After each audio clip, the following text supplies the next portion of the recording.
Welcome to an invited symposium for SPR, addressing the needs of neighborhoods and communities of concentrated disadvantage, a research and policy agenda. Speaking today are Tony Biglan from the Oregon Research Institute and Tamar Mendelson from Johns Hopkins University. And there are some contributions from Kelly Kelleher from Nationwide Children's Hospital, who could not be on with us today.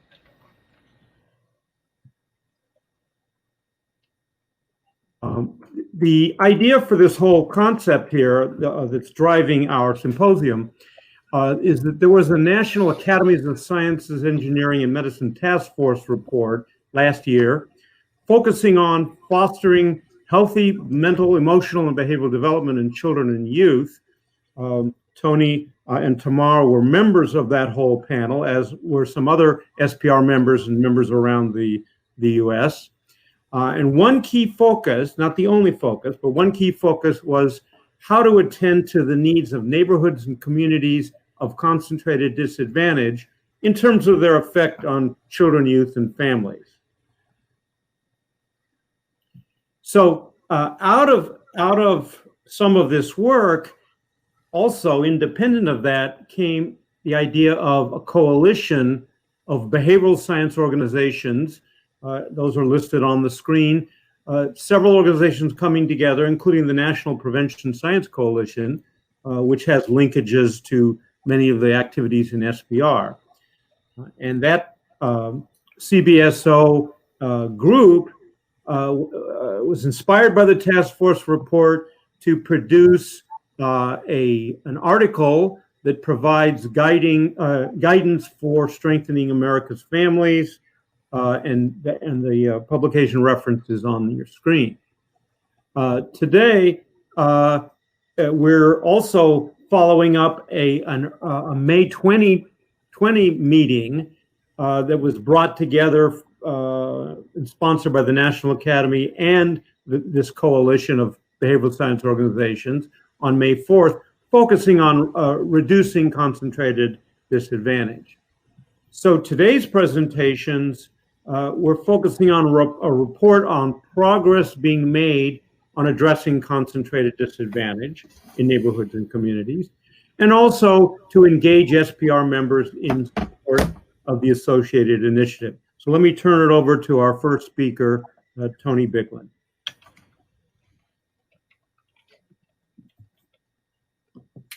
Hi, I'm going to assume I'm live if I'm not told something different, and I'm going to assume you can see my slides if I'm not told something different. So I want to start with talking about a strategic plan for reducing concentrated disadvantage in the United States. The May 4th meeting was very helpful in bringing together a group of people from the National Academy and also from the Coalition of Behavioral Science Organizations around a vision of what needs to be done to address this problem. And so Ron mentioned the Strengthening Families Task Force. Our task force paper, the task force of the Coalition of Behavioral Science Organizations, was based, as he said, in large measure on two reports from the National Academy. The task force wrote a review of, based on that, we wrote a review of the problem of concentrated disadvantage. This was something that Kelly Kelleher had emphasized in our National Academy efforts, and we thought particularly needed attention. So the paper we wrote summarizes the problem of concentrated disadvantage and the potential for existing knowledge to reduce disadvantage. And it then sketches a strategic plan for creating a national effort to reduce disadvantage. So I'm going to say a little bit about concentrated disadvantage, and Tamar is going to talk about the rich resources we have to address the problem, and then we're going to talk a little bit about a strategic plan. So if you're interested in getting the paper and you're really quick with your camera, you can scan and get access to it. And I think these slides will be made available later if you missed it, because I'm going to go on. So the cost of children being raised in poverty. Children raised in poverty have a significantly greater risk of most psychological, behavioral, and health problems and a shorter life expectancy. The evidence on this is summarized in the paper that I just described. It's also the case that by the age of 35, income, this is a study done by Acevedo Garcia and her colleagues, and they are looking at neighborhoods of concentrated disadvantage, or what they call neighborhoods of low opportunity. And their analysis indicated that if you looked at people who had gotten to the age of 35, and their income was significantly lower if they lived in a low opportunity neighborhood than if they lived in a high opportunity neighborhood. So they matched families, kids, in terms of the wealth of the family they lived in. And here's what they found. If that child lived in a neighborhood of the lowest 20% of opportunity, at age 35, their average income was $28,900. If they lived in the highest quintile of opportunity, even though their parents made the same amount of money, their average income was $45,000. I think that's underscores the impact of low opportunity and high disadvantage on the life prospects of a person, both economically and psychologically, and in terms of their physical health. Structural racism has been a huge issue in the creation of neighborhoods of concentrated disadvantage. Kelly Kelleher tells a story about the 1940s. There was an organization called the Homeowners Loan Corporation, and it created residential security maps of major American cities. And here's one from Columbus, Ohio, where Kelly is based and where he has studied this. And you can see that the lowest risk areas are green. And these are places where they were encouraging people to invest in lending and supporting those. And the ones in red are the ones that were considered high risk. And basically, people were unwilling to put capital into those neighborhoods. This is also a map of Columbus, and this shows the least opportunity risk, the highest risk neighborhoods currently. And as you can see, these maps don't fit quite on top of each other, but it's pretty much the neighborhoods that were redlined by the encouragement not to invest in them. And this is also a map of Columbus that looks at racial distribution. And as you can see, the neighborhoods that are highest in the number of Black people are exactly the neighborhoods that have the highest levels of risk. This is a period of 70, 80 years in which these neighborhoods have been disadvantaged through redlining and other problems. Among them, in Columbus, they found that there's an increased level of lead and heavy metals in these high-risk neighborhoods, a higher vacancy rate, more foreclosures, and higher mortgage rates. You had to pay more for a mortgage to buy a house in those neighborhoods.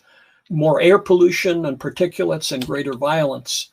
And this is a map of, again, this is the Columbus, the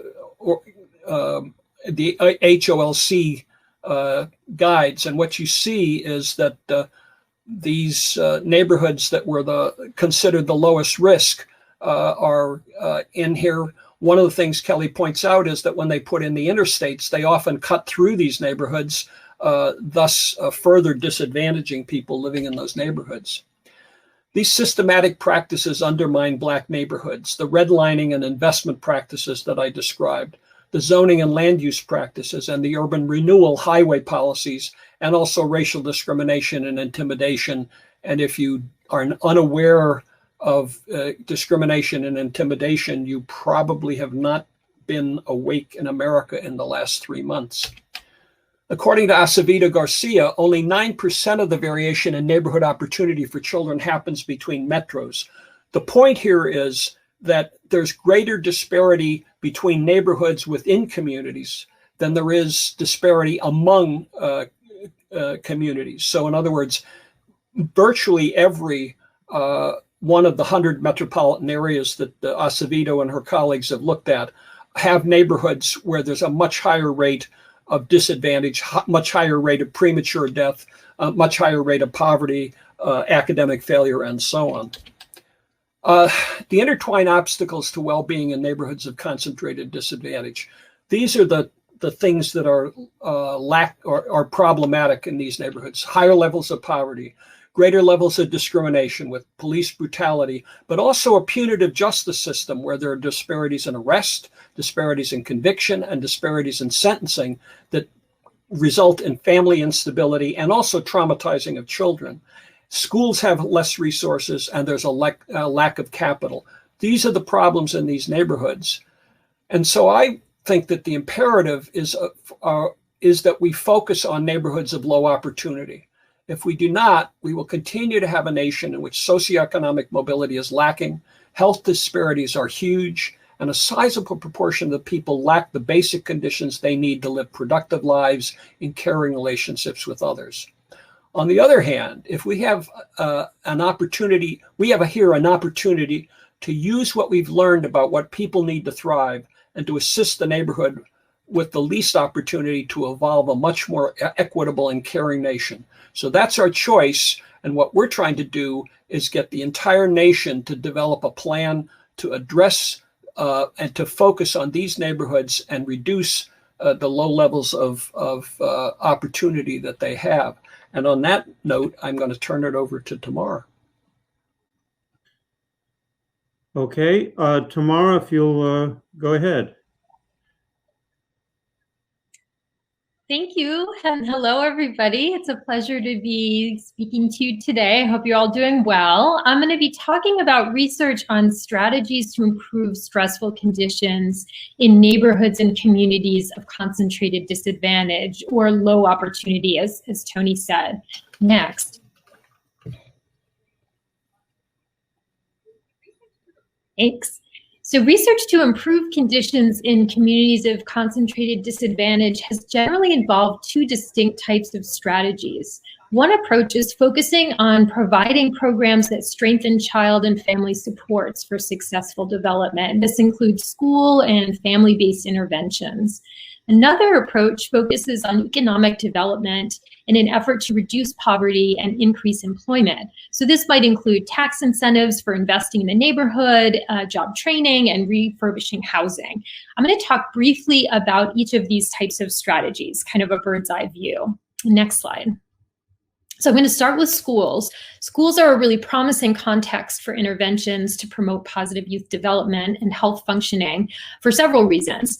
One is that children spend most of their time in school, so it's a really good way to reach them. In addition, interventions can be integrated into the school day in a way that supports the school's learning objectives and also enhances existing curricula. So for example, a program to prevent youth substance abuse can be integrated within a middle school health curriculum. And finally, interventions that are thoughtfully integrated within schools can help shape school climate to improve a school's capacity to support and nurture social and emotional growth for students at a whole school level. So this slide shows you how school-based interventions can be delivered in a multi-tiered fashion so that student needs are addressed in a comprehensive and efficient way.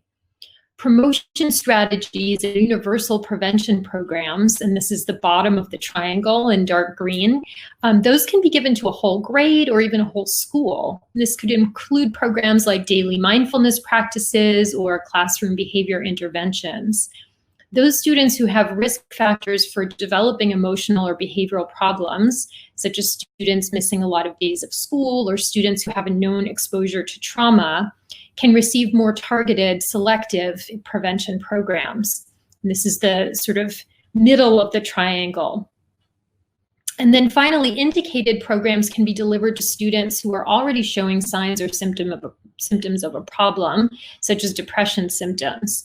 Use of this tiered system of supports has many advantages, including the fact that delivery of universal programs that provide skills should reduce the number of students requiring more intensive and generally more costly interventions. Positive behavioral interventions and supports, or PBIS, is an evidence-based model most of you are probably familiar with for how to integrate these 3 tiers of programming in schools, and it's been widely used. So I believe something like 30,000 schools were using PBIS as of 2018. Challenges still remain, however, with effective implementation of PBIS and the sort of multi-tiered systems in general. And next, please. So this table gives examples of evidence-based interventions for the school context at each of the 3 levels or tiers of supports that we just discussed. There are many other evidence-based programs not listed here. I just kind of gives you a snapshot. And I won't describe these programs in detail, but I want to underscore that there are a lot of programs addressing students' mental, emotional, and behavioral health that have been developed and tested. Key challenges for the field include the fact that while a lot of beneficial programs exist, they're not generally used or scaled effectively in schools. And schools and communities of concentrated disadvantage often need these programs the most, but they have the most limited resources for delivering them sustainably and with fidelity. In addition, even though or even when individual programs are delivered in specific grades or to specific groups of young people, it's rare to find schools with a comprehensive system for delivering programs in a multi-tiered fashion across grades K through 12. And these are critical areas for the field to address. Next, please. There's also a large literature on parenting programs and family interventions to promote positive youth outcomes and prevent emotional and behavioral problems. So this is a selection of just, again, a small sample of evidence-based programs. The first, home visiting programs, which have shown positive impacts on a range of outcomes. And the Nurse Family Partnership Program developed by David Olds is a prime example of this type.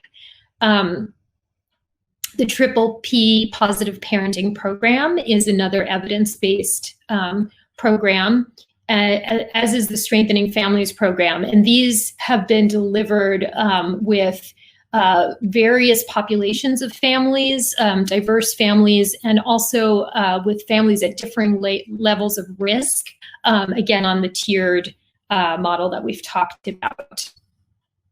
Next, please. The next slide. Thanks. So if we scale them across school districts and neighborhoods, the school and family-based approaches that we've been discussing have the potential to promote or improve youth outcomes at a community level. So what about interventions that have tried to deliver school or family programs at the community level? So Communities That Care is one of the best known and best studied of these approaches. And this slide gives you a bit of a sample of the research that's been done. Benefits have been found for reducing youth substance use, delinquency, and violence. The next slide. Prosper provides another model for working with communities to deliver school and family interventions. And we can see that here too, there is evidence for benefits from this type of community-based strategies. You can see that there have been found to be improvements in adolescent substance use, youth misconduct, and other outcomes. Next slide, please. And a third example is Getting to Opportunity, or GTO. This is a toolkit developed by researchers to help communities implement and test programs to improve youth outcomes. Community leaders follow a series of steps to select prevention programs.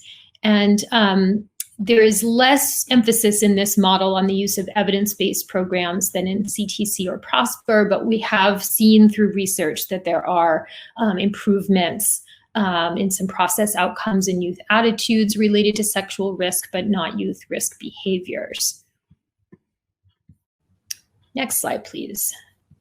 Okay, so now I'm going to shift gears a bit and talk about economic development strategies. So in 2018, the EITC lifted about 5.6 million people out of poverty, including about 3 million children. And as you can see on the slide, for those of you not familiar, this is the earned income tax credit. The number of poor children would have been more than 1/4 higher without the EITC. And the credit reduced the severity of poverty for another 16.5 million people, including 6.1 million children. And when looked at in combination with the child tax credit, the EITC lifts even more families with children out of poverty. The EITC reduces poverty by supplementing the earnings of low-wage workers and by rewarding work.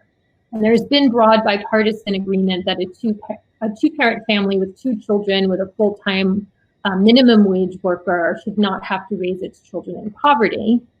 At the federal minimum wage's current level, such a family can move above the poverty line only if it receives the EITC as well as SNAP or food stamp benefits. And as you've heard, Tony really talked a bit more about sort of how important it is for young children to be moved out of poverty in order for their long-term health over the lifespan. Okay, and in addition, a burgeoning literature links EITC receipt to improved school performance and higher college attendance rates. So very important policies. Next slide, please. And the Supplemental Nutrition Assistance Program, or SNAP, is the nation's most important anti-hunger program. SNAP reaches millions of people who need food assistance, and it's one of the few means-tested government benefit programs that's available to almost all households with low incomes. SNAP has been found to promote long-term health and well-being, especially for children. Research shows that SNAP reduces poverty and food insecurity, and that over the long term, these impacts lead to improved health and economic outcomes, especially for those who receive SNAP as children. Next slide, please. So again, that was a brief snapshot of some of these strategies. I now want to give an example of an initiative to reduce community disadvantage and promote community health. So Nationwide Children's Hospital launched an initiative called Healthy Neighborhoods, Healthy Families, with the goal of revitalizing the Southside community of Columbus, Ohio. And Dr. Kelly Kelleher has played a key role in implementing this project. So the initiative includes faith-based organizations, community development organizations, youth-serving nonprofits, and local public schools. The initiative targets 5 impact areas: affordable housing, education, health and wellness, safe and accessible neighborhoods, and workforce development. So this slide gives you some information about the affordable housing impact area. And you can see that the goal here was really increasing neighborhood safety by providing safe and high quality homes, and includes housing repairs and building of new homes on vacant lots. And the research is showing benefits. So housing vacancy rates declined from 25% to 6%. There was a decline in homicides and an improvement in youth academic and emotional outcomes, with a decrease in employer turnover at the hospital and increased hires. So this is one example of how multi-sector partnerships can be leveraged to promote community health. Next, please. So how should this work be done? I think that's as important a question as any other, and it's really key that we develop trusting and mutual relationships between community stakeholders and researchers in order to do this work in an ethical and responsible and socially just way. Next slide. So I think it's really important in this context to acknowledge and address white supremacy. And in the current climate, many white people are becoming more aware of the extensive structural racism that has oppressed people of color throughout the history of this country. I put up this slide because this report, called When Baltimore Awakes by Davon Love, influenced my thinking about the role of public health and the importance of engaging and ceding power to people in the community as we do work with communities. The report focuses on Baltimore, which is a predominantly African-American city in which white organizations generally control funding and research to the detriment of Black city residents. And this quote on the slide sort of highlights the importance of thinking about white supremacy in the context of working with communities, because the danger here is that we want to make sure that the work we do with communities, and this is, especially the case for white researchers, we need to be intentional about who is at the table and who has power to shape interventions and research impacting communities. If we don't think about those things carefully, the work will likely keep oppressive systems in place rather than undoing those systems. Next. So in summary, we have evidence for strategies that improve outcomes, and this is true in terms of school and family programs. We also have models for working with communities to implement programs, and we have economic strategies that are at least a start in terms of understanding ways that we can promote better economic health. There is a critical need for comprehensive approaches to address economic, social, and emotional needs. And we need these approaches should involve multi-sector collaboration. They should center community leadership and decision-making, and they should address poverty and structural inequities by place and race. So thank you very much. Thank you, Tamara. So I'm going to turn it back to Tony, who's going to continue the discussion. Go ahead, Tony. Hello again. I want to talk about the need for a comprehensive nationwide strategy. This is really came out of our meeting on May 4th with the group from the National Academy, as well as from our Coalition of Behavioral Science Organizations. So here's what we think is needed. At the local level, and Tamara's really talked about this already, we need community organizing to engage leadership of every sector of the community, to listen to them about their most important concerns, to strengthen the system for monitoring well-being, and to brief them on policies and programs that are available to them. And I want to mention that it is the case that many of the interventions that Tamar described have been evaluated more with less with communities of color than they might have been, but there is plenty of evidence that they're beneficial. For example, Shep Kellum's work in Baltimore with the Good Behavior Game showed benefits to African American kids who were exposed to the Good Behavior Game that lasted even to adulthood. So there are a number of things that are available, but in the end, the community has to decide what it wants to do.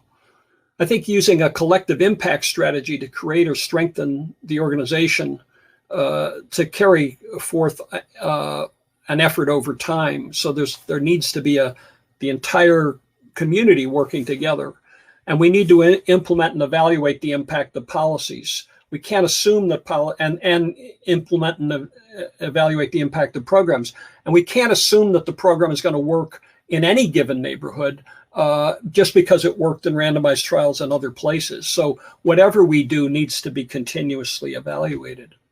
At the local level as well, we need the schools we need to increase resources and the use of evidence-based teaching practices in schools. With respect to healthcare, we need to monitor the population health and reimburse the healthcare sector on the basis of improvements in population well-being. We have to give up this system where we wait until people are ill and then treat them for problems that could have been prevented. Virtually all of our healthcare dollars are spent on treating people for problems that could have been prevented. With respect to criminal justice, we need to monitor crime rate and recidivism in neighborhoods, and we need to promote more nurturing practices. For example, I'm working with Newberg, Oregon Police Department, and they have developed really quite nurturing approaches to helping people. So for example, if they're aware of someone who has a severe mental illness, they'll get to know that person before there's any kind of problem in a way that makes it a lot easier to avoid escalation of problems. Businesses, we need to hold businesses accountable for their impact on the well-being of customers, employees, and the community as a whole, and not simply their benefit to investors. And that is a standard that is increasingly embraced by the conscious capitalism movement and the B Corp movement. In the faith community, we need to support them in promoting nurturance in every sector of the community. With respect to higher education, I think one of the questions we need to ask is whether local colleges and universities are doing the research and training that would reduce disadvantage and promote well-being. So that's just a quick look at the local level. But a decade-long effort to reduce the prevalence of neighborhoods of concentrated disadvantage is needed. These are not ordinary times. Over the past 50 years, the United States has fallen behind other nations on measures of health and well-being of its population. Things are coming to a head due to the extraordinary levels of inequality, the pandemic, the movement to systematically address racism, and runaway climate change. Science has helped us to develop the programs and policies that are needed to reduce disparities. But we will only make the use of this science if the behavioral science community speaks with one voice about the contribution we can make, which is why we created the Coalition of Behavioral Science Organizations. In the meeting on May 4th, we came up with 6 types of policies that we feel need to be enacted. The first is to increase the economic well-being of families. There's a report of the National Academy of Science, Engineering, and Medicine that describes 7 policies that have proven benefit in improving family economic well-being. Tamar described some of those. These are policies that need to be adopted at the national level. We also need to implement reforms in policing and the criminal justice system such that harm to neighborhood residents is eliminated and safety, trust, and cooperation are increased. A summary of the needed police practices was recently provided by the National Prevention Science Coalition. Michael Green wrote an essay that was published in The Hill, and I urge you to look at that if you're looking for evidence-based approaches to addressing police practices. Third, we need to increase the use of evidence-based practices in low-opportunity neighborhoods. Tested and effective family, school, and community development programs are available, and federal policy is needed to support their widespread adoption, concentrating on the neighborhoods of concentrated disadvantage. The fourth is we need to create a program of extramural research at the National Institutes of Health focused on experimental evaluation of comprehensive strategies for neighborhood development and participatory action research. Such a program will identify increasingly effective strategies and ways of widely implementing those strategies. This has to be a program that's specifically focused on the neighborhoods that are among those of lowest opportunity. And the work of Acevedo Garcia has identified those neighborhoods with precision. So the legislation could say it has to be focused on those neighborhoods. And fifth, we need to create a national data system to monitor opportunity, developmental outcomes, and health in every neighborhood. As with any public health problem, accurate and timely data about the extent of the problem is fundamental in improving well-being. Acevedo Garcia's work on Child Opportunity Index is a basic basis for the data system that's needed, although there are additional measures of well-being that can be added to it. And six, we need to develop a workforce that is skilled in supporting improvements in well-being in neighborhoods of concentrated disadvantage. And I submit that we should focus on training people who actually live in those neighborhoods for at least 3 reasons. It would make them, it would provide them with work. They know what is needed, and they will be trusted partners in the efforts to improve well-being in these communities. So a grand coalition is needed. We need to bring together all of the organizations that are working to solve one or another of our problems. In my book, Rebooting Capitalism, I have a whole chapter devoted to this. In the last 4 years, I've talked to maybe 100 different organizations around the country and around the world. And what has been striking to me is the number of organizations that are working on one or another facet of the problems that we need to address, but aren't aware of and aren't coordinated with other organizations. We need that kind of coalition to come together around a vision of a society that's organized from top to bottom about ensuring the well-being of every person. We can start by bringing them together around an effort to reduce disadvantage in our most disadvantaged communities. And so you can make a difference by supporting this effort. In the work in the conferences that I've been in this spring, I find that people are so frequently asking, well, what exactly can I do? And I'm not exactly sure what a difference I can make. But here's a simple thing you can do. You can urge the Society for Prevention Research to endorse this initiative, or to formally endorse it. And we will be asking, that's in the works, but the more people who speak up, the better. So please mention it to Jennifer, mention it to Lauren Suppley, who's the chair of the advocacy committee.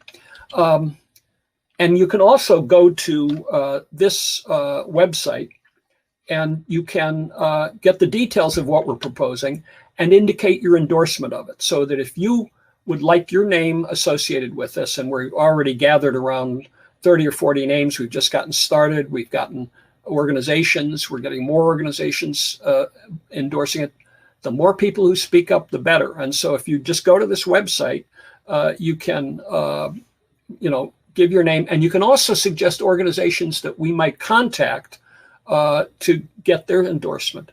Imagine that 50 of the most prominent organizations working on human well-being speak together to the Congress in the next 6 months, and we'll see what happens on November 3rd.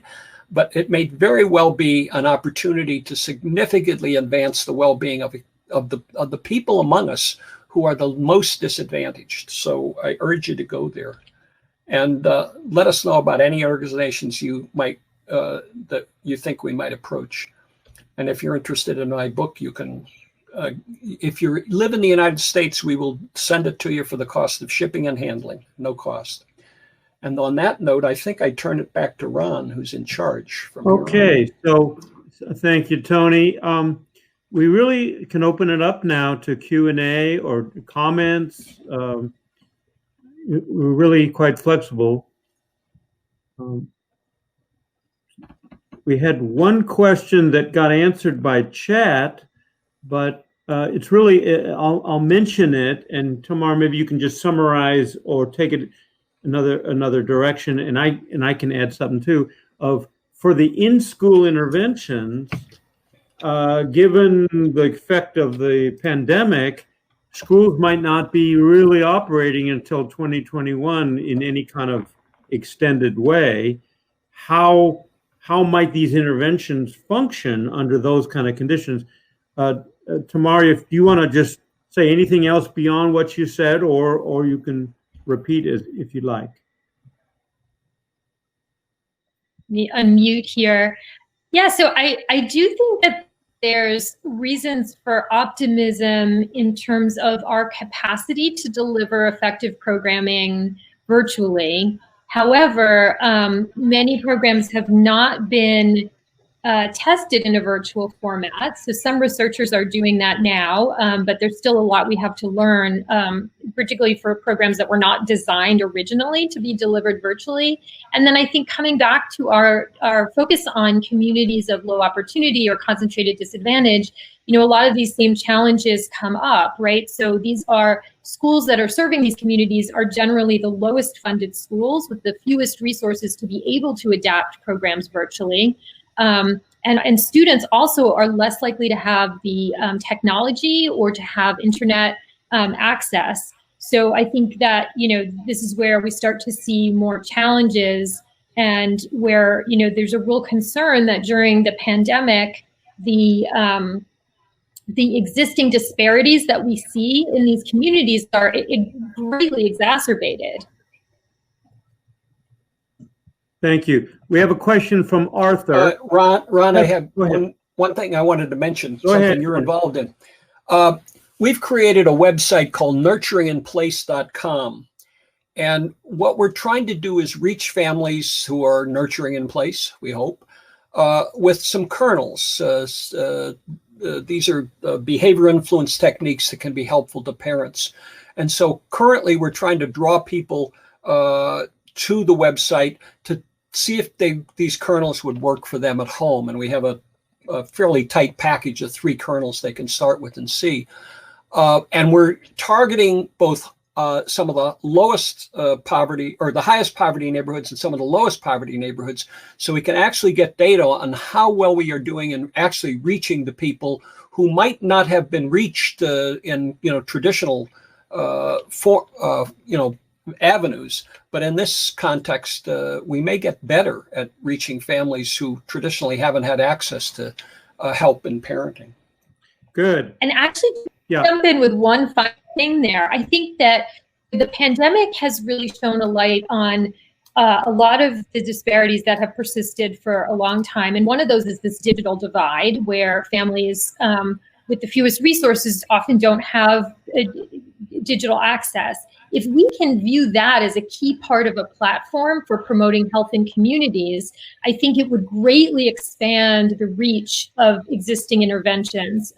So if we can kind of get over that hump, reduce that disparity in digital access, I think there's great promise for actually reaching many families who could use services and supports that way. Let me mention also, Tony and Tamar, that Jim Clyburn is working on legislation in Congress to bring Wi-Fi or internet backbone or whatever I forgot what you call it, to rural and poor communities across the country, because South Carolina has plenty of those. Tony, did you want to add to that? And then I have another question from another participant. I was just going to say that Tamar's a good point, and that's something we should add to the 6 policies that we need. It's a fundamental part of what we need to do. Question from Arthur. How should researchers navigate contexts in which community leaders want to back strategies and programs that are not scientifically sound, especially when the evidence-based solutions are not time-sensitive enough for the community? So I can jump in here. I think one thing I've noticed is that researchers may often have some mistrust of community members' sort of ability to find their own solutions, when in fact, the more that I work with communities in Baltimore, the more I learn that I need to be super humble, because communities know better what they need than often researchers do. And so I think part of how researchers can be useful in this process is to be able to share data in an understandable way with communities and kind of help provide the menu of what's out there. And if communities are not excited about an evidence-based intervention, listen to why that is. There are probably good reasons for it. And there is an issue, particularly on the neighborhood or community level, that we have often, less data on some of the strategies done at a community level rather than sort of within a school in a tightly randomized study. So I think that, there are times where we may need to move forward with less rigorous evidence than some of us as researchers would like, but it may be needed for the community. So I think all of those are sort of things to keep in mind, but having, I think, humility as researchers and really listening to community members and community leaders about what's needed, I think is a wise way forward. Okay. We have another set of related questions. What is the role of community readiness or coalition readiness in prevention science and promoting equity? How do we go and this is sort of a combination question, how do we go beyond just judging as outsiders if a community is, quote, unquote, ready for our interventions, and move, I guess, instead towards a skill building approach for the whole community? Should we also be increasing the readiness of our research team's interventions to work with said communities? That's what that question is. Well, it's more than a question. It's a philosophical commentary as well. I'll just mention there are some strategies to helping community stakeholders become their own researchers, not in the publish and perish sense, but in the how do I evaluate what's going on and what kinds of research principles can I apply to my own community in our own way. And so there are some alternatives to just taking existing programs and handing them over to communities. Tony, did you want to comment on this set of questions as well? And then we have other questions too. Well, I think one of the things that comes to mind is that I absolutely agree. it always needs to be a participatory process. I mean, that's a general principle of working with other people. We don't tell people what to do. We don't argue with them. We listen to what they're concerned with. But the other thing I would note is that you can find examples of successes all over the country, and you're not going to succeed with every community.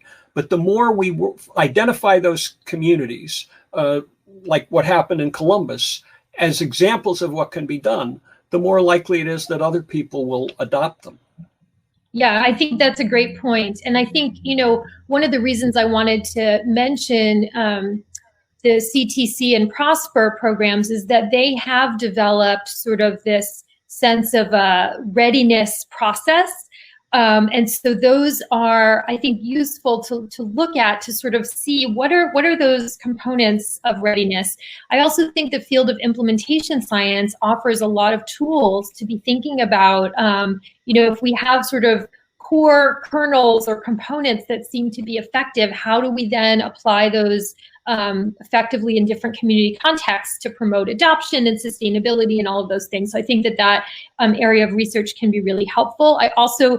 I do believe that we should be really systematically thinking about promoting the readiness of our research teams to engage with communities. I think that's a process in itself as well. And we need education about how to engage with communities in a productive and a mutual way. And there's also, obviously rich literatures in community engagement processes, CVPR and others, about really how do we work with communities. Okay, some comments. Well, let me, let's see. I need to get to the right screen, excuse me. My mouse is... From Dorothy. Can you see the comment from Dorothy, Tony? Yes. Did you read that? Yes, she says, not all evidence-based practice is appropriate in all contexts, nor are they universally culturally appropriate. Is there a strategy to support precision practice or to change the criteria for evidence-based programs so that RCTs are not the only route to achieve the evidence-based moniker? One of the things that comes to mind in that is I keep saying, yeah, it's been evaluated here and evaluated there and it worked. Oh, well, we'll just put it into this new community. I think everything we do, we have to be monitoring its impact in an ongoing way in the community. And so I'm in favor of evidence-based interventions, but I don't assume that they're going to work. And so it has to be something that the community wants, and it also has to begin to be producing outcomes that are visible to the community, which has been one of the interesting things in my work with the PACS Good Behavior Game, because it just has that kind of impact very quickly. So yeah, and I think that. Go ahead. Oh, sorry, you can cut me off. We're getting too late here. I was just going to say that I agree that interventions need to be culturally appropriate, and that just because something is evidence-based doesn't mean it's a magic bullet, right? But it may be a useful starting point. So if you have a evidence-based program that seems like it might be helpful for the community, to then have a process of engaging community members in vetting that, right? So I direct a Center for Adolescent Health where we have a community advisory board and a youth advisory board. And if we're interested in a particular program, we have, since our focus is adolescents, we have adolescents on our board and in the larger community, look at this and give us their feedback and tell us what they think would work and what wouldn't work. And similarly with the community advisory board, and that can be a starting place for thinking about what kind of adaptation may be needed, or if this just doesn't seem like a good fit at all. Okay, question from John. What should researchers do if community leaders are polarized racially, religiously, or politically? Oh, that never happens in the United States. It happens a lot. So that there isn't a consensus among them or an understanding between them and their people about what they need anyway. Oh boy, that's a good one. All right, who wants to take that on? an example comes to mind.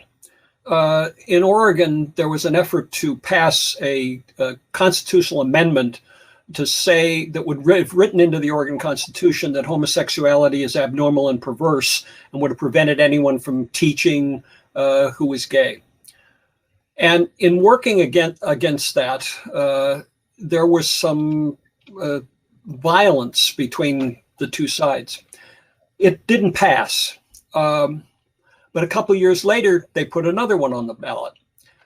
A friend of mine brought together in the time between these two, the leaders of the people who were in favor of this and the leaders of the gay community.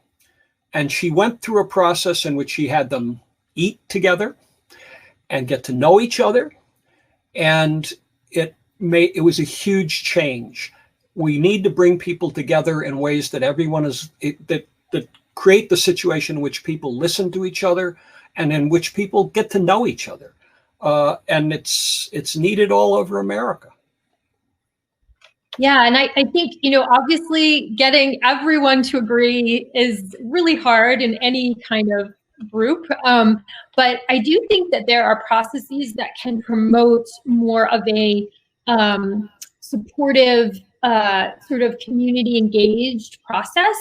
So right now in Baltimore City, a congressman named Zeke Cohen has helped create something called the Healing City Baltimore Initiative, and it's linked to an act that was passed around promoting trauma-informed practices in the city of Baltimore. But really, the intent is to create a coalition of diverse sort of stakeholders from the community, including people who work in organizations as well as community leaders and young people. And there's part of it is a university group as well.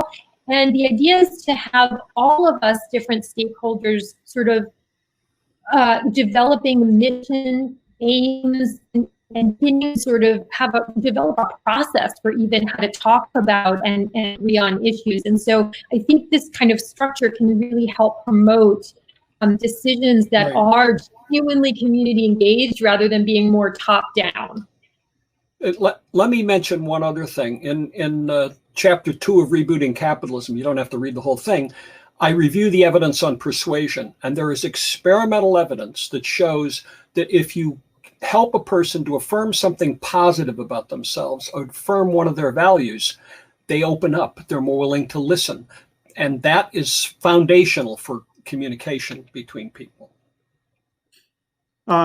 We had a request for more information about the GTO model. It used to be called Getting to Outcomes. Did they change the name, Tamar, to Getting to Opportunity? Maybe I just goofed it. I don't. I also don't look back. It was invented by Abe Wandersman in my department, who's retired but still. So to the listener, the viewer, check out Wandersman. Abraham is his first name, and you'll get to Getting to Outcomes. You'll get to getting to outcomes the best way. And then Chinman was a doctoral student that worked with Abe, and then went on to, I think he's at the Rand Corporation, or he was anyway. So those might be a couple of leads to get to their website and their tools. So thank you so much, Ron, and sorry for my goof. No. It sometimes what I call mistakes turn out to be opportunities, no pun intended, to give more information. So the GTO people are happy. Awesome. So now, look, we don't have any other questions at the moment, but Tony and Tamar, any reflections on anything we've discussed where you want to revisit a concept or react to each other's comments? I've got another session at noon, not for Society for Prevention Research, but I've been involved in the Strengthening Families Task Force and also one on climate change. And one of the things that has struck me is that, we need to reform every sector of society. And so what I've been thinking about is putting together small teams of people who could spend an hour a week working on some problem, but we could organize these things in ways that they could actually get something done in a small amount of time. It's sort of crowdsourcing the reform of society. And so I think that there's a lot that can be done to advance these things, but we've got to get better at advocacy. We've got to get better at the use of social media, and we've got to get better at articulating model legislation and getting it passed. So there's much to be done, which is why I haven't retired. And I want to thank you, Tony, for sort of your efforts to move research into practice and into action, because I think that many of us, we are trained in how to do randomized studies or how to develop an intervention and test it in a particular way. But the longer I do this work, the more I feel the need to really understand more broadly sort of the structures and systems that are barriers to health in communities, and how can we move beyond these tightly controlled studies toward real world impacts. And I think that really does involve advocacy, policy change, and then maybe moving beyond our comfort zones of this types of studies we're used to doing into thinking more broadly about population health impacts. That's why I wrote Rebooting Capitalism. It goes way beyond, my history as doing prevention science. But I think that we have to understand how the capitalist system that we've evolved over the last 50 years has actually worked for the wealthiest and is harming much of the rest of the population. And if we don't reform that, we're going to have a real problem. And I think capitalism and structural racism have been very intertwined entities and have caused some of the really serious problems that you've highlighted. And so, I think at times it is a daunting task, but I also think we have a lot of really positive knowledge that we can push to the next level. So I do feel like there's a lot of things that we know already, and it's a matter of thinking about implementation and coalition building, and how do we move those into policy and practice. Well, you've got 15 seconds, Tony. Go ahead. Michelle Alexander, The New Jim Crow. I just started rereading that for an essay I'm writing on capitalism and racism. If you want to understand racism, this is a wonderful book. On that note, thank you both for your contributions, and to the wonderful audience that we can't see. We hope you all have a great rest of the day. Thank you for your leadership, Ron. Thank you. And Tamar, it's great to work with you. Ditto.